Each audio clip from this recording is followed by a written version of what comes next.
우리는 역사상 가장 중요한 시점을 지나고 있습니다.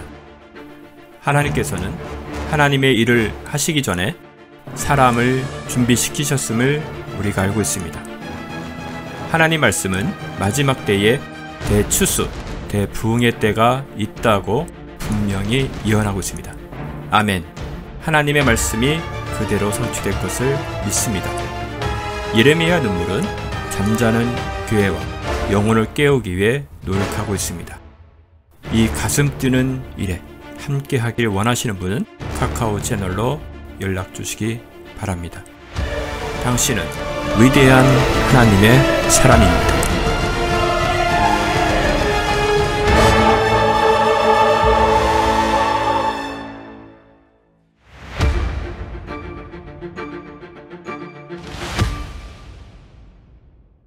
그 22장 18절부터 시작. 인자야 이스라엘 집이 내게 찌꺼기가 되었으니 그는 모두 용광로 가운데 있는 놋과 주석과 철과 납이라. 그들은 또 은혜 찌꺼기니라. 그러므로 주 하나님이 이같이 말하노라.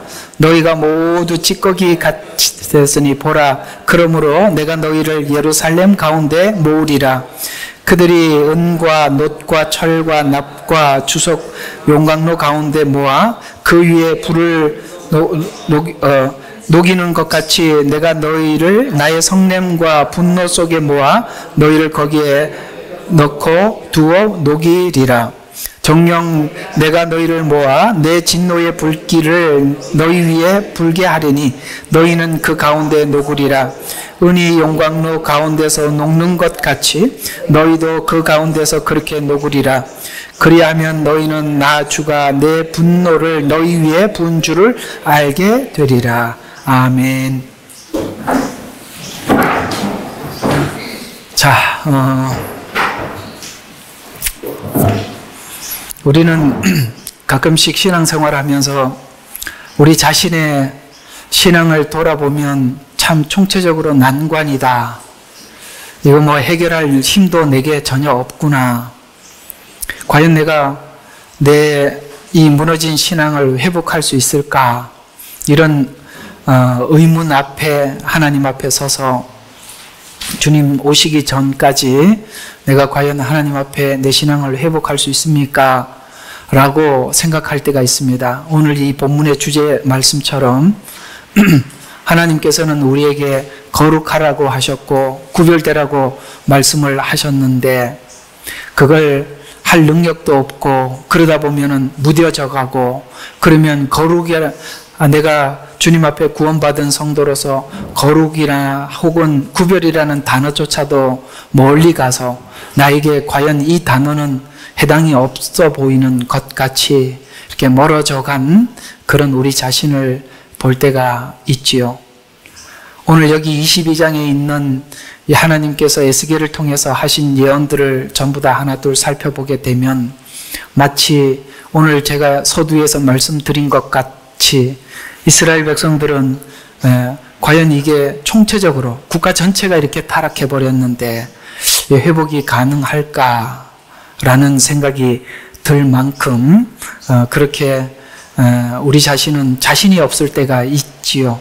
그러나 하나님께서는 정말 상상할 수 없는 어떤 계획을 준비하시고 회복하게 하도록 연단을 준비하고 있었음을 오늘 이 에스겔을 통해서 말씀하시는 걸 보면 하나님은 우리를 세상 가운데 살 때 죄와 사망에서 건진 것만으로 끝난 것이 아니라 우리가 거룩과 구별을 위한 경주를 하지 않을 때도 멈춰 있을 때도 그 일을 계획하시고 준비하시는 주님이라는 생각을 할 때 사실은 하나님의 연단은 괴롭고 고통스럽겠지만 하나님 역시 감사합니다. 고맙습니다.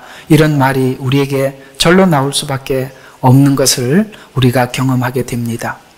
그래서 오늘 보면은 이스라엘 백성들은 고기라고 말씀을 하고 있고 저번에는 이런 속담이 있었다고 말씀을 드렸습니다. 우리는 가마솥의 고기고 그러나 우리는 가마솥 안에 갇혀져 있기 때문에 안전하다. 그게 왜 그런 말이 나왔는지 한번 여러분들에게 말씀도 드린 적이 있지요. 그때는 안전한 냉장고가 없어서, 그렇죠? 안전한 냉장고가 없어서 그렇게 가마솥 안에다가 고기를 이렇게 가두어 두면 짐승들이 그 가마솥 두께가 무거우니까 문을 열 수가 없으니까 그 안에 있으면 안전하다.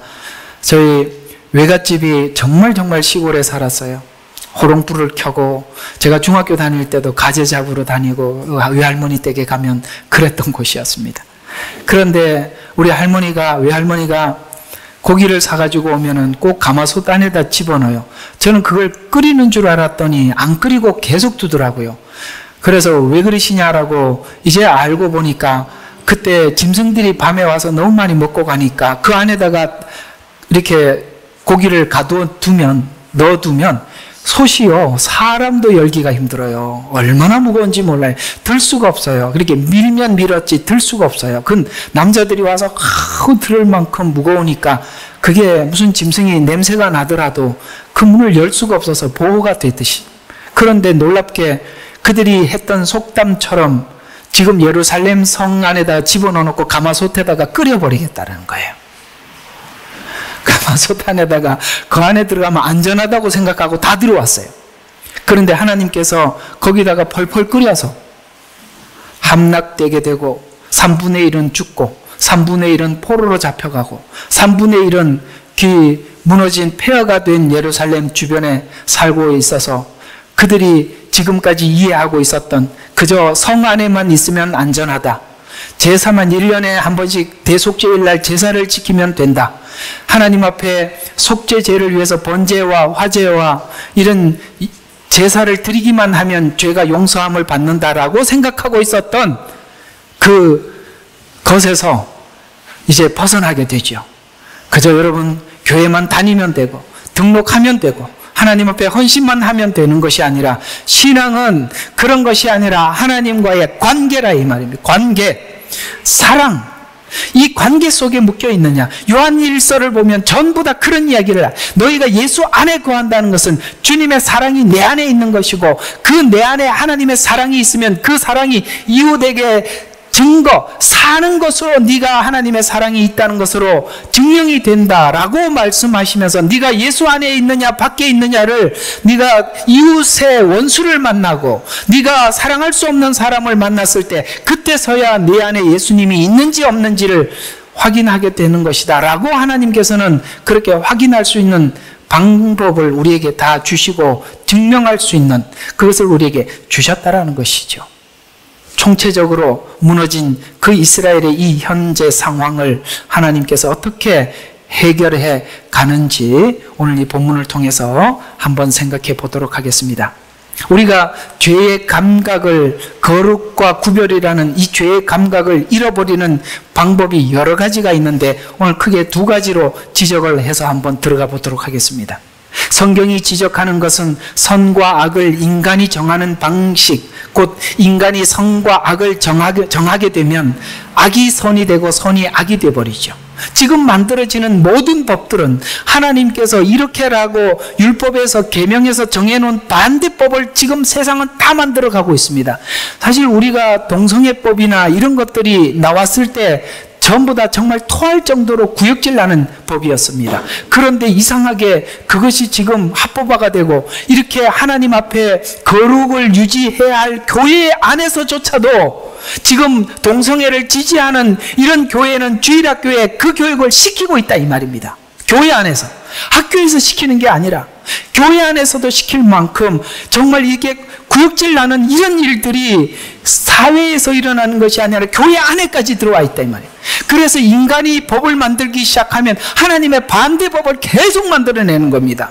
그래서 하나님 앞에 거룩과 구별해서 떠나게 하는 이 방식을 인간이 법을 만들어놓은 방식으로 변질되게 만드는 것도 있고, 또 하나는 율법, 곧 하나님이 세운 선과 악을 인간이 가지더라도 이 율법을 나는 하나님이 주신 율법을 지킨다라고 생각을 하는데, 오늘 이스라엘 백성들과 같이 그들은 율법을 가지고 하나님 앞에 지키려고 하지만, 사실은 율법을 가지고 하나님 앞에 의롭게 되려고 하면 할수록 누구나 다 어디 가야 되느냐면, 저는 거짓말쟁이입니다, 저는 외식자입니다, 하나님 앞에 진실이 아닙니다, 내 속은 그렇지 않아요 라고 하나님 앞에 거기까지 가야 율법을 제대로 본 것이잖아요. 맞죠? 그런데 이들은 율법을 이렇게 지키고 있다라고 생각을 하면서 자기가 외식하고 끊임없이 하나님 앞에 이중성을 인정하지 않아요. 두 가지예요. 어떤 사람은 법이 없이도 법을 바꾸어서 악을 선하다고 하고 선을 악으로 뒤집는 이런 경우도 있지만, 하나님의 말씀을 알고 있는 사람들에게도 문제가 있는데 내가 율법을 지키고 있습니다 라고 말하는 이 정말 추한 의, 이것도 이렇게 자기 자신을 속일 수가 있다는 것입니다. 우리가 믿음 안에서 자기 자신을 지킨다는 것은 끊임없이 처음에 주셨던 이 복음 안에서 우리 자신을 살피는 것이고, 여기서 한 발도 내가 양보하지 않기 위해서 몸부림치는 거예요. 왜냐하면 수도 없이 바깥으로부터 우리가 죄로 성경에서 정해놓은 죄를 죄가 아니라고 자꾸 밖에서 우리를 유혹을 하고 설득을 하고 있다는 말이에요, 세상은 지금. 그래서 우리가 우리 자신을 지킨다는 것은 끊임없이 하나님 말씀을 끝까지 붙잡고 이를 악물고 고수하고 사수하고 기도하면서 우리 자신을 내놓지 않는 거예요. 이것이 바로 여러분과 저가 세상 마지막에 유혹에 넘어가지 않는 것이며, 미혹 안에서 나 자신을 지켜나가는 것이라 이 말입니다. 정말 그래요. 우리는 한 발짝만 세상에 나가면 우리가 생각하고 있는 기준이 헷갈리게 만든다 이 말이에요. 양보하지 말아야 되는 겁니다. 그나마 하나님께서 이토록 오늘 이 본문에서 말씀하시는 것처럼 연단을 통해서 우리를 회복하고 우리 자신의 그 정체를 보게 하기 위해 하나님께서 일하심이 우리에게는 얼마나 감사한지요. 오늘 22장에서는 유다는 범죄하면서도 돌이킬 줄 모르는 풀무 속에 든 찌꺼기라고 비유하면서 찌꺼기같이 심판만 남아있는 상태다라고 하나님은 설명하고 있습니다. 그러면 하나님이 심판하면 돼요. 그러나 하나님은 심판하지 않고 뭘 하시겠다고요? 연단하시겠다는 거예요. 이게 바로 마지막 7년이 가지고 있는 목적이라 이 말이에요. 아까 말씀 봤죠? 이스라엘 백성들이 누가 하나님 앞에 서리오 라고 이 요한이 환상을 봤을 때 도저히 이 상황에서 누가 과연 견디겠나 라고 생각을 했지만, 우리는 의외로 하나님을 믿는 믿음은 그때 발휘되는 것입니다. 우리의 믿음이 연약해 보여도 그 환난이 찾아왔을 때 우리가 적극적으로 하나님의 말씀을 찾게 되고 하나님을 구하게 되고, 여러분의 그 더러운 찌꺼기들을 보게 되고 하나님 앞에 돌이키는, 그렇게 될 수밖에 없는 것이죠. 그래서 신명기의 언약을 기준으로 심판의 필연성과 목적, 그리고 그 대상이 누구인지 우리에게 말씀해 주고 있는데, 이스라엘의 타락이 전 국가의 총체적 타락이어서 부패가 전 국가적으로 확산되어 국가의 존립을 고려해야 할 만큼이라고 성경은 지적하고 있어요. 그래서 죄로 더럽혀진 이스라엘은 이방인을 통해 겪게 될 심판이 무엇이고 심판을 통해 남은 자를 찾을 것이라, 이렇게 말씀하고 있는 것입니다. 여러분, 남은 자들은 이 환난과 연단을 통해서 하나님께 돌아갈 준비를 하고 있는 것이기 때문에 그런 것입니다. 남은 자는 말라기 이후에 우리가 말라기와 마태복음 사이를 바라보게 되면 산상수훈에서 드러나듯이 예수님께서 산상수훈에서 외쳤던 이 말은 남은 자들은 다 들을 줄 아는 말이라 이 말이에요. 남은 자만 듣는 거예요. 아무나 듣는 게 아니에요. 바리새인들이나 이들은 감각이 이미 무뎌져서 듣지를 못해.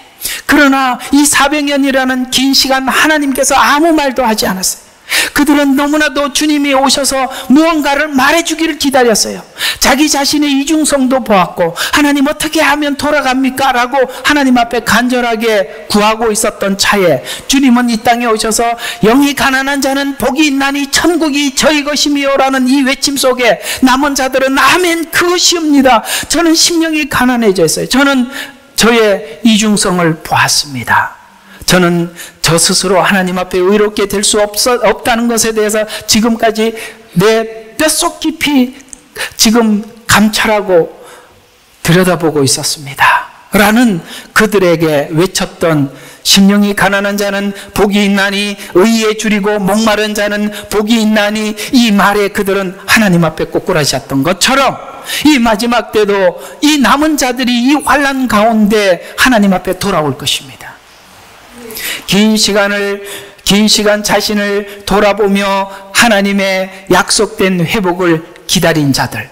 그래서 구약에 있는 모든 예언서들은 우리가 심판과 하나님의 멸망을 예고하는 것 같이 보이지만 결국에는 모든 예언서의 마지막은 어디로 갔죠?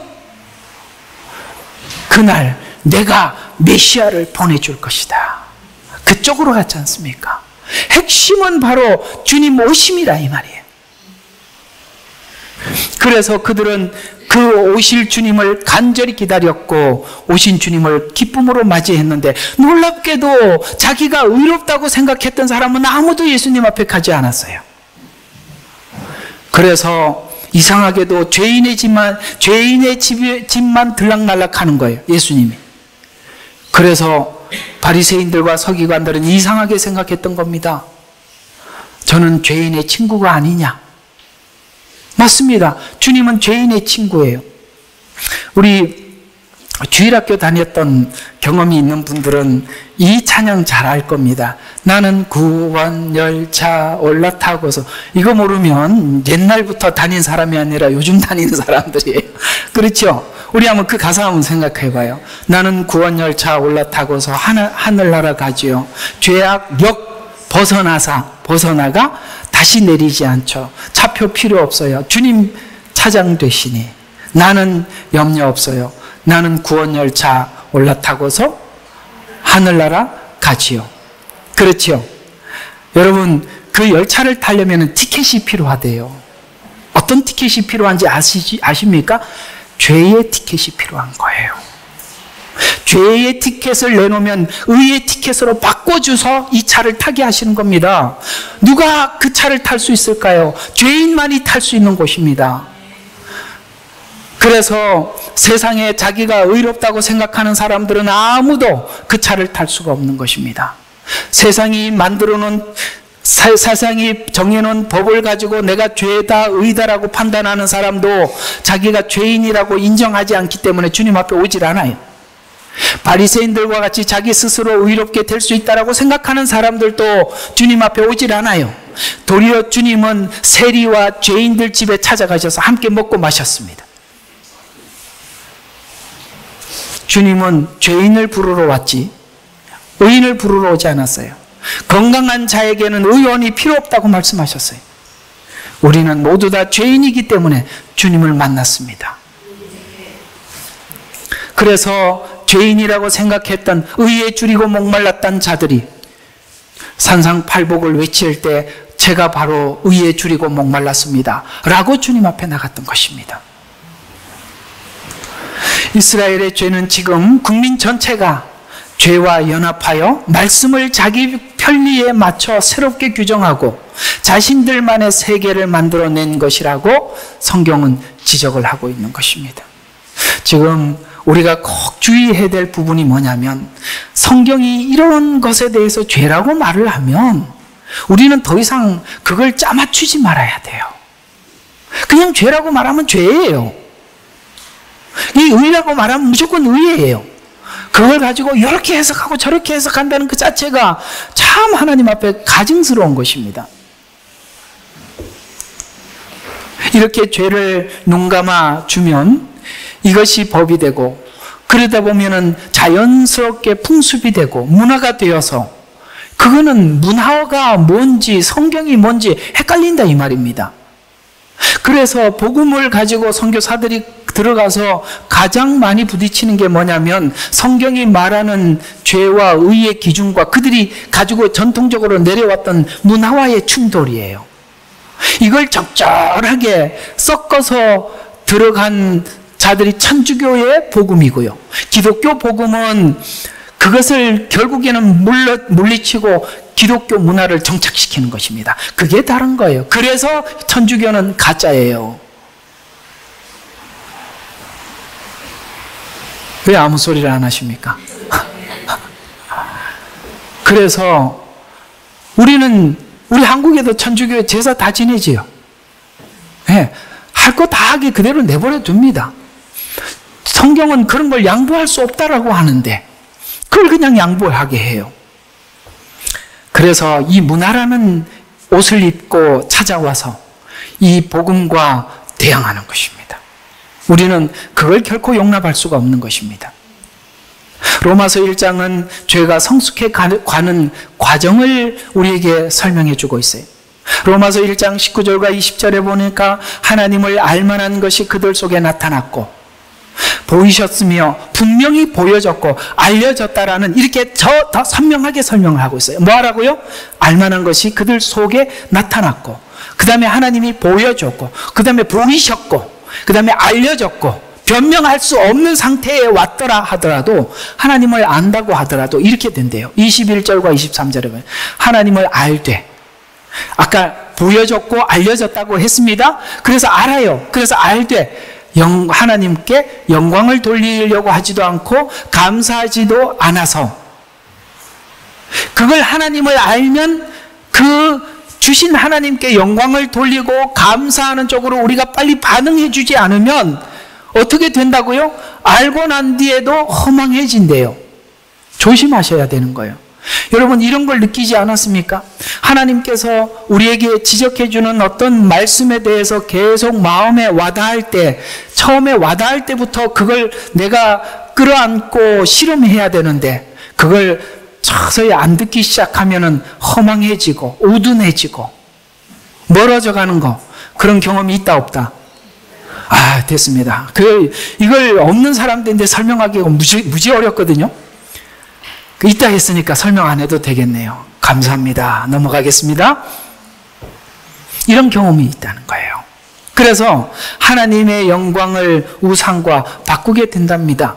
그래서 21절과 23절에 보니까 하나님을 알되 이렇게 얘기합니다. 알되 영광도 돌리지 않고 감사도 돌리지 않아 하나님을 의식하지 않는 순간 허망해지고 어리석고 우둔해지면 하나님의 영광과 우상을 바꾸게 된답니다. 그러면 더 나가게 된대요. 허망해지면 어떤 일이 생기면 허망한 걸로 끝나는 게 아니에요. 우둔해진 걸로 끝나는 게 아니라 이런 하나님이 완전히 싫어하는 반대법을 만들어도 감지하지 못한다는 거예요. 기가 막히죠? 여러분 여기서 끝나는 게 감각이 없어지는 걸로 끝나는 게 아니라 감각이 없어진 사람을 통해서 하나님의 반대법을 만들고 사단은 자기 세력들을 모아서 하나님의 말씀에 대항하게 만든다는 거예요. 그래서 동성애 같은 죄를 지으면서도 죄를 감지하지 못하게 되고 동성애가 죄인임을 알리기 위해서 하나님은 한 질병을 주었대요. 그래서 그게 상당한 보응을 받았느니라 라는 이 상당한 보응이 치료되지 않는 에이즈예요. 이 에이즈는 로마서에 기록될 때부터 이미 예고된 예언이었습니다. 그래서 상당한 보응을 받으면서도 알아차리지 못한다는 거예요. 우리는 그걸 알아차리죠. 하나님께서 어떤 내용에 대해서 오늘 우리에게 징계를 하고 뭔가 충고를 하고 책망을 할 때 우리가 감각이 살아있는 사람들은 금방 그걸 감지를 하는데요. 무뎌지면 이렇게 된답니다. 그래서 결국 우리 모두가 사람들이 이렇게 악한 사람들이 합의하에 죄를 합법화시킨다. 그래서 요즘 가장 많이 등장하고 있는 말이 인권이라는 단어인데 인권이라는 단어를 가지고 항상 하나님의 신권에 도전을 하는 거예요. 하나님, 우리 인간의 권리가 있지 않습니까? 이렇게 가지고 가서 하나님이 주시는 그 신권에 도전을 하는 거예요. 그래서 32절에 보니까 이들은 이 같은 같은 일을 행하는 자들이 마땅히 죽음에 처해야 한다는 하나님의 법, 이것은 하나님께서 반드시 심판하신다는 하나님의 법을 알아도 안다고 해서 그들이 하나님이 심판한대 그러니 하지 말자라는 것이 아니라 극구 하나님의 심판을 부인하는 것입니다. 이 같은 일을 행할 뿐만 아니라 이런 일을 하는 자들을 좋게 여긴다라고 우리 같이 합법화시키자. 그래서 하나님의 법을 뒤집자. 요게 바벨탑 아닙니까? 하나님의 심판을 우리가 면하자. 하나님의 심판은 임박했다. 오늘 아침에 이스라엘 전쟁을 통해서도 말씀하고 있는데, 자, 그래서 지금 심판을 선고받은 이스라엘이 딱 그런 모습이라고 지적하고 있습니다. 죄가 죄로부터 자유하게 되면 이런 현상이 나타난대요. 참 선지자들의 말을 들으려 하지 않고 참 선지자들이 이 의로운 말을 전할 때 그들의 피를 흘리게 되는 것이 바로 하나님을 반대하는 표현이랍니다. 듣지 않는 것. 듣지 않는 걸 넘어서 어떻게 해요? 선지자들이 피를 흘리게 한다라고 말씀하고 있는 것입니다. 여러분, 요한 히브리서 12장에 믿음장이라고 하지 않습니까? 11장이죠. 그 믿음장에 보면 그 하나님의 사람들의 죽음을 표현하고 있을 때 그들은 유리하였다, 가죽옷을 입고 광야에 다녔다, 톱으로 켜고 죽임을 당하는 일, 이런 일들을 무진장 많이 겪었어요. 그들이 다 참 선지자들이 걸어갔던 길을 간략하게 기록했던 것입니다. 이 마지막 때 그렇게 될 것입니다. 그래도 제가 아직은 여러분, 동성애는 하나님의 죄악입니다, 이런 말을 할 수 있으면 얼마나 감사한지 몰라요. 조금 세월이 지나면 이 강단 안에서 이 말조차도 하지 못할 날이 오게 될 것입니다. 그래서 예루살렘은 지금 피 흘리는 성읍, 피를 흘리려고 이런 말들이 계속 반복되는 것이 지금 이스라엘의 일상이라는 거예요. 참 선지자들이 뭘 하고 있어요? 피 흘린다, 피를 흘렸다, 피를 흘리려고 한다, 이런 말들이 계속 반복되는 거예요. 그러니까 이 선지자들이 외칠 때마다 사람들로부터 이렇게 죽임을 당하는 거예요. 선지자들의 흘린 피는 앞으로 자신들이 흘려야 할 피가 될 것이다 라고 하나님은 경고하고 있어요. 18절과 22절에 보니까 순도를 회복시키기 위해서 내가 찌꺼기 모두를 태우시겠다라고 선포하시면서 예루살렘 성읍이 왜 이렇게까지 되었을까? 가나안 땅에 들어갈 때 그들의 문화에 대해서 하나님은 소개하면서 그들의 문화를 절대 본받지 말고 그들의 문화를 접근하지 말라고 말했던 그 거민들을 모두 죽이고 정복하라고 했습니다. 왜요? 그들의 자녀들은 그 우상 숭배의 결과물이에요. 그리고 그것이 전이되고 유전되었어요. 그것에 대해서 하나님이 철저하게 구별하고 거룩하게 지키라고 말씀하셨어요. 그래서 성경에 보면 우리가 그 죄의 자리에 따르지도 말고 가지도 말고 앉지도 말라고 그렇게 우리에게 거룩과 구별을 우리에게 명하셨던 것입니다. 왜냐하면 우리 마음에 있는 욕심 자체가, 탐심 자체가, 인간의 탐욕 자체가 그런 걸 만나면 그냥 쉽게 결합하기 때문에 그런 거예요.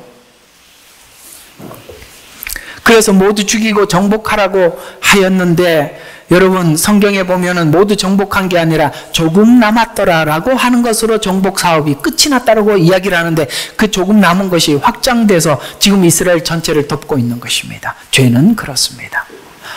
다 해결했는데 하나님 요것만큼은 참 제가 이거라도 없으면 무슨 낙으로 살겠습니까? 라는 그게 이제 그게 여러분들을 덮는 것입니다. 그게 문제거든요. 있죠? 솔직하게 고백하십시오. 있다 이 말입니다. 근데요, 성경은 놀랍게도 조금 남았더라라는 것이 도리어 우리를 완전히 정복해버려요. 사단은 거기다 불씨를 지펴서 이렇게 부채질을 하고 우리 전체를 태워버리는 것입니다. 이들은 정복하지 못했고 인간의 자연스러운 탐욕에 따라 문화를 이어왔기 때문에 이 죄가 국가 전체에 영향을 준 자들이 25절에 보니까 거짓 선지자들은 그 죄가 하나님께서 분명히 그것은 죄라고 물리치라고 말했는데 거짓 선지자들은 자기가 진귀한 보물을 얻기 위해서 그들에게 괜찮아, 하나님께서 그 정도 해도 괜찮대라고 양보해 줘 버린 거예요. 왜요? 자기 유익을 위해서. 그래서 목회자는요 끝까지 하나님 편에 서서 복음을 전해야 하는 것입니다. 여러분들이 저를 괴롭히는 것은 목사님 이 정도는 조금 너무 센 설교 같으니까 좀 줄여주세요. 그 얘기하면 혼날 줄 아세요.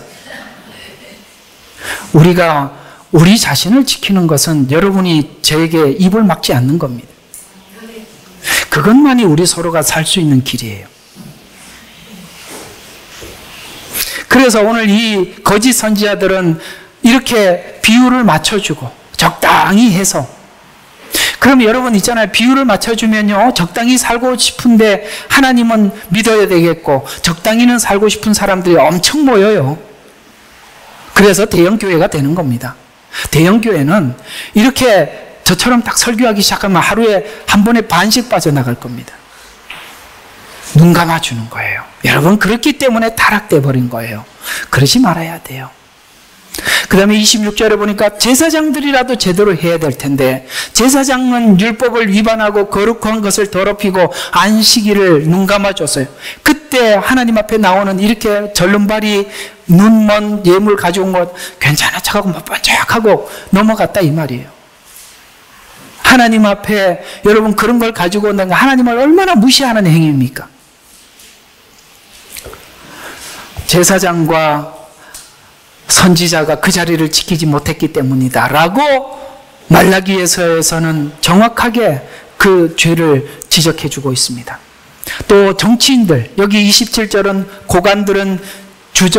고관들은 이익을 취하려고 피를 흘려 혼들을 취했다 라고 이야기합니다. 정치인들도 속이는 거예요.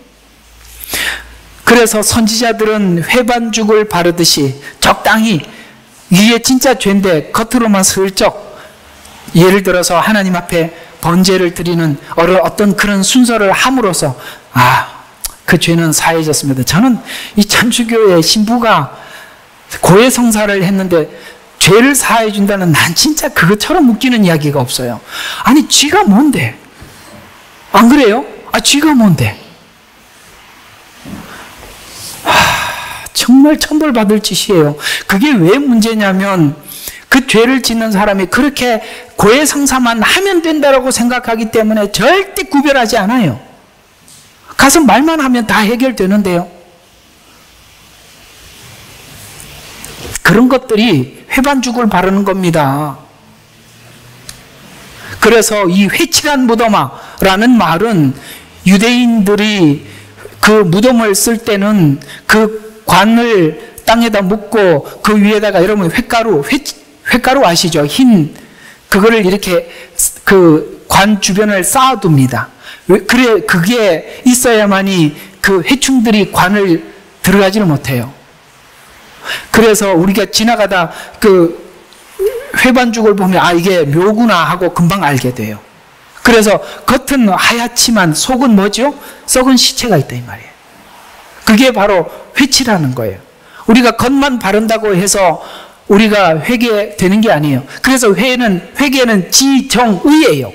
지정의라는 말은 내가 죄라는 것을 아는 거, 그 다음에 하나님 앞에 내 가슴속 깊이 정적으로 느끼는 거, 그 다음에 의지적으로 돌이키는 것까지가 되는데 겉만 발라주는 겁니다. 말로만 회개하면 회개가 된 게 아니라 이 말이에요. 회개는 진정코 삶의 변화가 일어나야만이 회개가 진정성이 있는 것이거든. 29절에 보면 그들 가운데 한 사람을 찾으려 했지만 장벽을 쌓아 그 땅을 위하여 내 앞에 갈라진 틈에 서서, 하나님과 이스라엘 백성들 사이에 갈라진 틈에 서서 나로 그 성읍을 멸하지 못하게 할 사람이라 그러나 나는 아무도 찾지 못해. 이게 바로 아브라함이 소돔과 고모라 성을 놓고 기도했을 때 상황과 똑같은 이야기예요. 지금 총체적으로 타락했다는 거예요. 중재자가 없을 정도라 이 말이에요. 선지자, 제사장, 고관 중에서도 그 사이에 중재할 자가 아무도 없을 만큼 죄가 만연했다. 소돔과 고모라가 연상되는 모습입니다. 오늘 이 마지막 때, 오늘 이 상황을 그대로 요한계시록에 있는 마지막 때와 접목시켜서 살펴보게 되면 두 증인이 증언을 마칠 때, 계시록 11장 7절에 보면은 깊은 구렁에서 올라오는 짐승이 그들과 전쟁을 하여 그들을 이기고 또 죽이더라. 그리하여 그들이 죽은 몸들이 큰 도성의 길거리에 놓이리니 그곳은 영적으로 지금 주님이 오시기 직전에 세상은 소돔과 같을 것이고 이집트와 같을 것이고 그 다음에 십자가에 못 박히신 곳과 같이 모두가 영적으로 이런 상황일 것이다 라고 우리에게 지적해 줌으로써 어떤 도시는 마치 소돔과 같이 되어 있을 것이다. 어떤 도시는 이집트와 같이 될 것이다. 어떤 곳은 마치 예수님을 십자가에 못 박았던 곳과 같이 이 모두가 하나님의 말씀에 반하는, 부인하는 그런 세상이 되어 있을 것이다.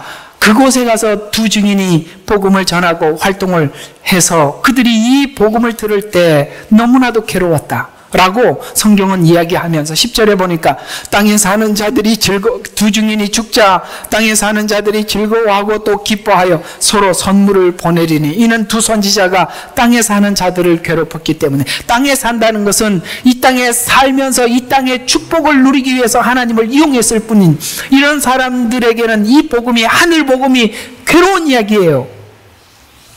괴로운 이야기예요. 아합 시대는 굉장히 매우 번창한 시대였습니다. 그래서 그들은 너무나도 이 번창하고 풍요로움에 젖어 있었어요. 선지자 엘리야가 그토록 활동을 했지만 이 북이스라엘 전체가 총체적으로 타락을 해서 아무도 엘리야 이야기를 듣지 않았습니다. 그래서 엘리야가 아합 앞에 나타났을 때 아합은 엘리야에게 이렇게 말을 했습니다. 이스라엘을 괴롭히는 자여 너냐?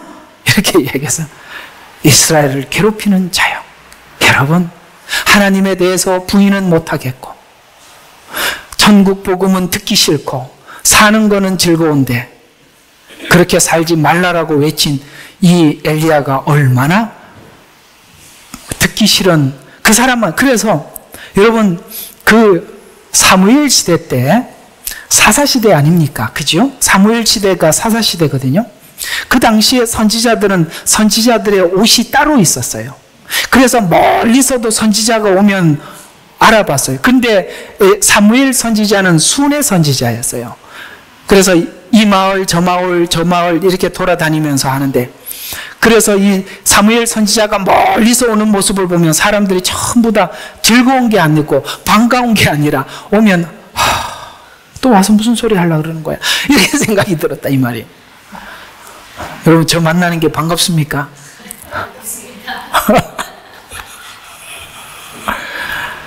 이게 죄를 짓고 살 때는요, 그 죄를 예리하게 지적하는 그 교회 다니는 것처럼 괴로운 게 없어요.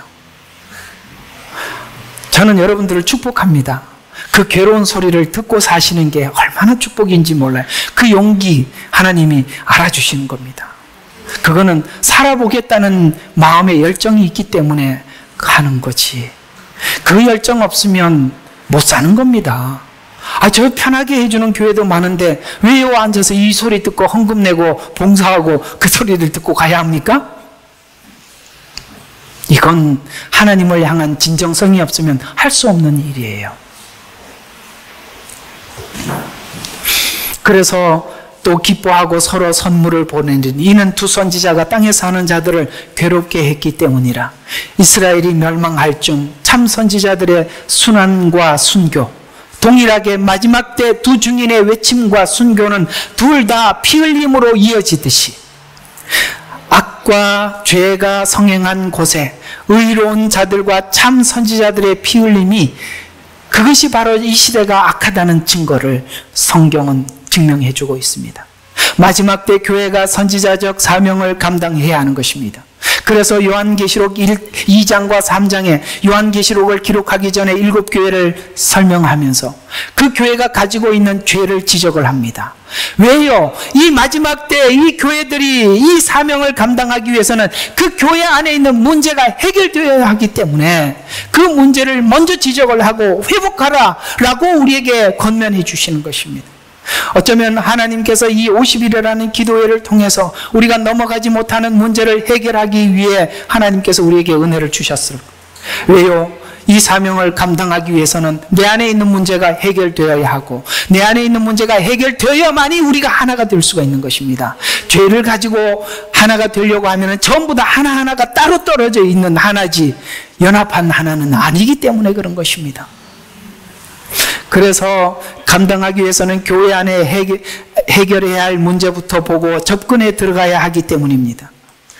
사단의 전략은 에덴에서는 선악과에 대한 하나님의 법을 하와와 탐욕을 부추겨 뒤집게 하고, 율법에서는 인권과 문화라는 이름으로 인간의 탐욕과 접목시켜 뒤집게 하여 하나님의 법을 뒤집어 우리가 뭔가 잘못 오해하고 있는 이런 부분들을 하나님께서 하나하나 우리에게 지적해 주심으로써, 얘야, 이 문제를 해결해야 너가 건강한 신앙을 가지게 되고, 그 건강한 신앙을 가져야만이 너에게 주어진 그 사명을 잘 감당할 수 있기에 너의 문제부터 해결해보자 라고 우리에게 부탁하신 것입니다. 여기서 자신을 지키려면 이런 디모데후서 3장 15절과 13절과 15절에 있는 이 권면의 말씀에 귀를 기울여야 합니다. 너희는 돌아가서 성경에서 떠나지 말라라는 이 부탁이죠. 악한 사람들과 사기꾼들은 더욱 악해진답니다. 마지막 때게 되면 악한 사람은 더 악해지고 사기는 점점 교묘해진다는 거예요. 어제 그 이단 종교, 이단 창시자들이 가지고 있는 성향을 제가 발람과 발락을 통해서 어제 성경 공부 때 올려놓은 내용이 있습니다. 꼭 들어보세요.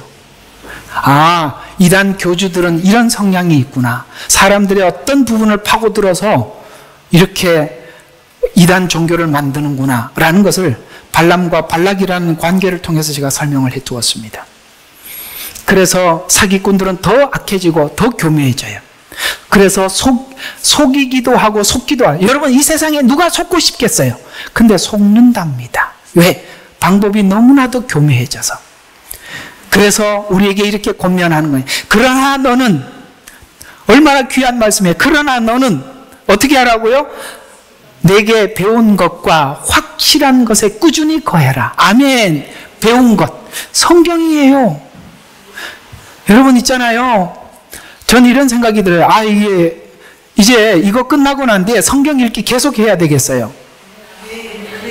이게요, 성경 읽는 것보다 더 좋은 게 없어요. 남의 설교 듣는 시간에 성경 읽으세요. 그래서 확실한 것에 꾸준히 거하라. 내가 누구에게 배웠는가 알고, 또 어릴 적부터 내가 성경을 알았으니 그 성경은 너로 그리스도 예수 안에 있는 믿음으로 인해 구원에 이르도록 지혜롭게 하리라. 성경이 구원에 이르도록 지혜롭게 한대요. 그래서 성경으로 돌아가 믿음을 지키려면 이제는 마지막 때 너는 박해를 각오해라 라고 하면서 디모데후서 3장 11절과 12절, 그러니까 박해와 고난, 곧 안디옥과 이고니온과 루스드라에서 내게 일어났던 일들, 이건 뭘까요? 바울에게 있었던 박해들을 디모데에게 설명해요. 디모데는 이 말을 들으면 이들이 이 안디옥과 이고니온과 루스드라에서 무슨 일이 있었는지 디모데는 너무나도 잘 알고 있어요. 바울이 이 복음을 지키기 위해서 얼마나 박해를 받았는지 옆에서 봤거든요. 그래서 일어났던 일들을 온전히 알았거니와 내가 어떤 박해를 당했을지라도 주께서는 이 모든 것 가운데서 나를 구해낸 것을 너가 봤지 않냐. 아멘. 여러분, 우리는 이 믿음을 가지셔야 돼요. 하나님께서 어떤 박해 속에서도 우리를 구원하신다. 참 이 선교지에 가보면 너무나도 아이고 이게요, 참 주님도 역사하시지만 공안도 역사하시더만 이 둘이 동시에 역사를 하니까 어떻게 해야 될지 모르겠어요. 정말 어떤 상황에 뭘 어떻게 해야 될지. 그런데 하나님께서 이런 박해와 어려움과 고난 속에서도 지켜주십니다. 그걸 우리는 믿어야 되는 거예요. 오늘 여기 그 얘기예요. 주께서는 이 모든 것 가운데서 나를 구해내셨느니라. 실로 그리스도 예수 안에 경건하게 살고자 하는 자는 모든 사람들은 박해를 받을 것이라는 것을 당연시 여기라. 그러면서 오늘 이런 이야기를 합니다. 여러분, 이 중요한 이야기예요. 예수님께서는 빌라도 앞에서 자신의 신앙을 고백했듯, 아멘. 어디서 신앙 고백을 하라고요? 빌라도 앞에서 신앙 고백을 하란 말이에요. 그 앞에 서서. 너무 중요한 이야기예요. 우리는 혼자서 신앙 고백하고 있어요. 그 앞에 서서도 예수님은 신앙 고백을 했어요. 나는 놓아줄 권세도 있다 라고 했지만 예수님께서는 자신을 그 앞에서 신앙을 시인했듯이 사람과 권세 앞에서 시인할 수 있는 믿음의 역량을 가져야 한다라고 우리에게 말씀하고 있어요. 바울이 안디옥, 이고니온, 루스드라에서 신앙 고백을 하게 해주셨고 거기에서 구해주셨던 경험을 했던 것처럼 성도가 일상에서 신앙 고백을 하고 하나님께서 그 신앙 고백한 자리에서 구해냄을 받는 경험을 해야 어떤 상황 앞에서도 우리는 신앙 고백을 할 수 있듯이 우리가 한번 신앙 고백을 하고 내가 모든 것을 잃어버리고 손해를 본다 할지라도 저는 하나님을 주님 한 분 외에는 나는 다른 것을 섬길 수 없습니다 라는 고백을 할 때 하나님께서 주시는 그 뿌듯한 자유함, 기쁨, 이것은 그때만이 누릴 수 있는 것인데 우리 이번에 기도회 할 때 하나님께서 가르쳐준 진리대로 한다면 그런 걸 하면 할수록 여러분의 칼은 예리해지는 것이고 방패는 커져가는 것입니다. 자, 결론적으로 원래 이스라엘은 순금과 정금이었습니다. 그렇죠? 그렇게 시작을 했어요. 아브라함으로부터 시작했으니까요. 아브라함의 생애에 뭘로 소개되었죠? 이삭을 드린 사건으로 소개되어서 원래 순금과 정금으로 출발을 했습니다. 아브라함의 부름과 시작이 그랬고 출애굽때가 그랬습니다. 그런데 가나안 땅을 완전히 정복하지 못해 지금 많은 찢기가 들러붙어 이제는 감각조차 잃어버릴 정도가 되었습니다. 참 선지자들이 외쳤지만 그들은 매국노 취급을 받았고 자신들과 너무나도 다른 견해를 가진 사람의 취급을 받았으며 심할 경우에는 그들이 피를 흘리는 일이 서슴지 않았던 것입니다. 총체적인 부패에는 종교 지도자들, 그 다음에 고관들의 탐욕이 그 중심에 있었다라고 오늘 22장은 지적하고 있습니다. 찌꺼기가 본질이 된 지금 현실, 찌꺼기가 진짜 같이 보여질 만큼 본질이 된 현실, 그러나 본질을 회복시키기 위해서는 하나님의 손됨이 필연적으로 필요했던 것입니다.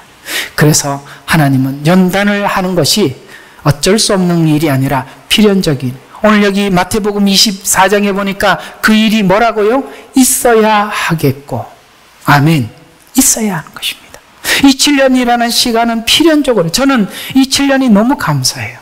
이거 없이 주님께서 이 땅을 심판하면 정말 이 흰옷 입은 무리들 14만 4천은 돌아올 길이 없는 것입니다. 감사하게 이 연단은 귀한 것입니다. 베드로전서 1장 4절과 7절에 보니까 너희를 위하여 하늘에 썩지 않고 더럽지 않고 쇠잔하지 않는 유업을 간직해 두셨으니, 아멘. 너희는 마지막 때에 나타나려고 예비하신 구원을 얻기 위하여 믿음으로 말미암아 하나님의 능력으로 보호받고 있느니라. 그러므로 필요하다면 너희가 여러 가지 시험으로 슬퍼할 수밖에 없지만 그것을 크게 기뻐하는 것은 너희의 믿음의 시련이 불로 단련될지라도 없어져 버리는 금보다 훨씬 더 귀하게 되어 예수 그리스도께서 뭐라고요? 나타나실 때 칭찬과 존귀와 영광을 받게 하려 함이라. 주님은 관심이 주님 오시는 그날이라 이 말이에요. 우리의 관심은 지금이지만. 그래서 구별되어라 거룩하라 그것을 잊을 때 하나님은 시작할 수밖에 없어요. 이 일을 할 수밖에 없었어요. 그 일을 위해 바벨론을 준비하듯이 마지막 7년을 준비하고 있는 것입니다. 거룩함과 화평함을 쫓으라. 히브리서에 그렇게 말씀하고 있어요. 그것이 없이는 아무도 주를 보지 못하리라. 이 말씀 명심하시고 이것은 회복할 때 바벨론의 생활은 마치게 되는 것입니다. 여러분에게 찾아오는 수많은 시련들은 바로 하나님께서 얘야 거룩해야 한다. 구별되어야 한다. 불순물을 제거해야 한다.